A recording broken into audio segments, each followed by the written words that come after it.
Alrighty folks, back with another new album review, and today we have for you out of Austin, Texas. I guess we'll give them a pass since they're playing some kick-ass music here. Yes, out of Austin, Texas, Mistreater with their second album, Do or Die. They were formed in 2023, so yes, they are quite prolific by today's standards, already releasing their second album in 2 years.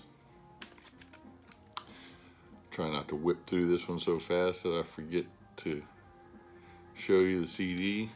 So we have Quinten Lawson on guitars, Janiece Gonzalez on vocals, and then you get newcomers Theron, Rhoten, and Irwin on bass and drums, respectively. This is a Dying Victims production. There's Mistreater's first album up top. The Challenger and Sign of the Jackal also on there, and the little Obi. The U.S. American band's second album blends relentless riffs with powerful vocals, classic heavy metal, nostalgic and fresh at the same time. And of course, like I said, this is the Dying Victims. You also get the sticker and most of the new releases. Oh, here, let me show you this before I start taking it apart. I don't think there's any. There's that. Not a whole lot going on underneath. There's something there. Always top quality packaging. Dying Victims. Some lyrics. There's the band there. Handsome bunch of fellows. And lady.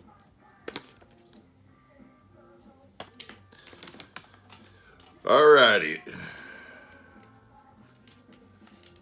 So first off, we start off with a track called Killer Red. Kicks off already classic heavy metal guitar, classic drumming, and you notice right away that Janiece has a really powerful voice. Definitely hints of Leather Leone in her voice from Chastain. Shortest track on the album. So yeah, they're letting you know right away they're taking care of business. They get in, get out.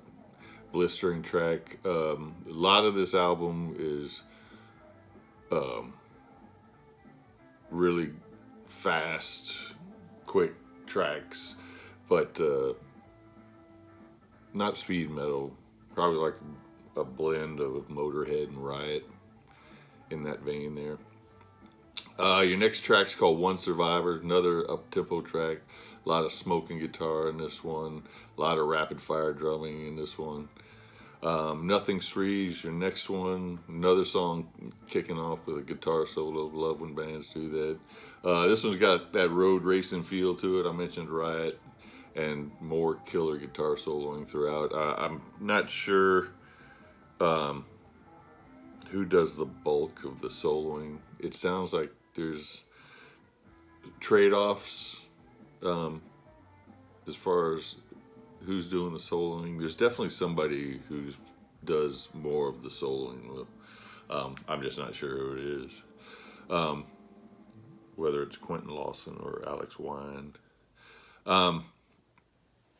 Then Walk with Fire is your next track. This one's a little heavier, a little chuggier, almost kind of a 80s Sabbath feel to it.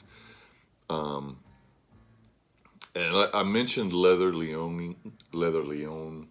Sorry, I always called her Leather Leone, but I believe that her name is actually pronounced Leather Leone. I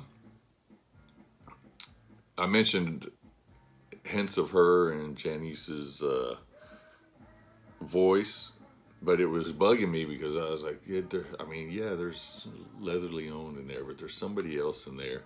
And Not everybody may get this reference, but it finally hit me like a ton of bricks. I'm like, she sounds like Dale Krantz from the Rosington Collins Band. If you took Dale Krantz and put her in a metal band, an 80s metal band, she'd sound like Janiece Gonzalez. And there's definitely some Maiden style guitar soloing in the outro on this one.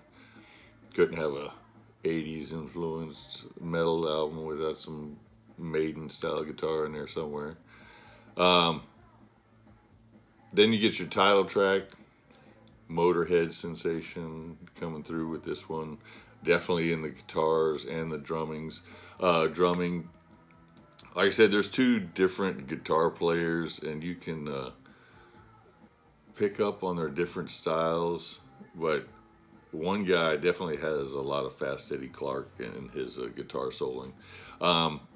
Yeah, the title track, Do or Die, maybe my favorite track on the album.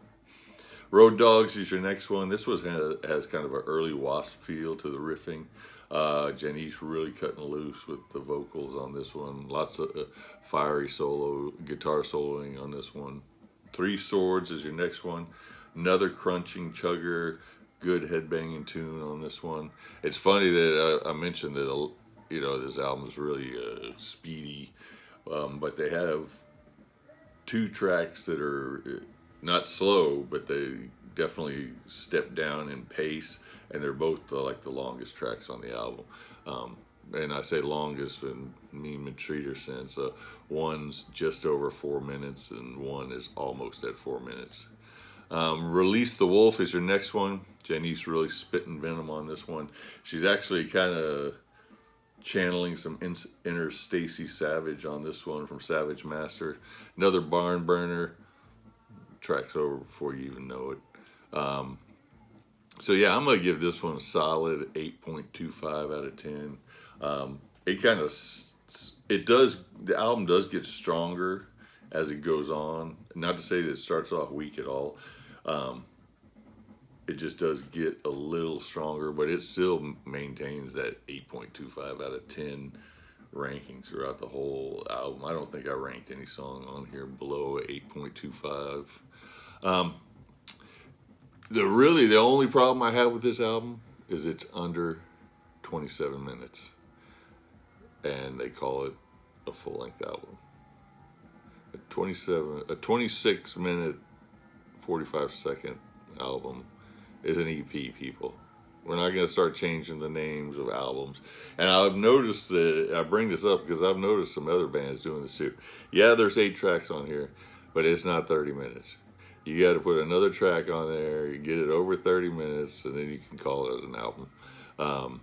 And they did that on their other album too, which actually I think clocked in right at 27 minutes. Another 8 tracks, another 27 minutes.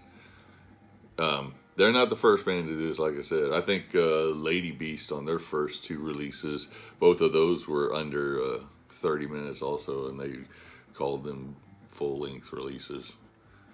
Throw some extra guitar solos on there. Throw another 3-minute song on there. Do what you gotta do. Add 30 seconds to each track and soloing. Nobody's gonna complain about that. Get it over the 30-minute mark so we can call this a true album. But they released it as a full-length album, so I am going to go with it as a full-length album. Review it as a full-length album. So yeah, 8.25 out of 10. My only gripe being the length of the album. And I mentioned their debut album called Razor Wire. So we're going to get some bonus material here, because when I listened to this one, I liked it so much that I went and bought this one. And watch YouTube give me a thumbnail for this one.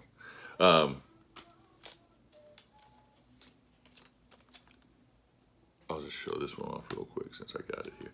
Yeah, so I like that one so much that I went and there's the Obi for this one.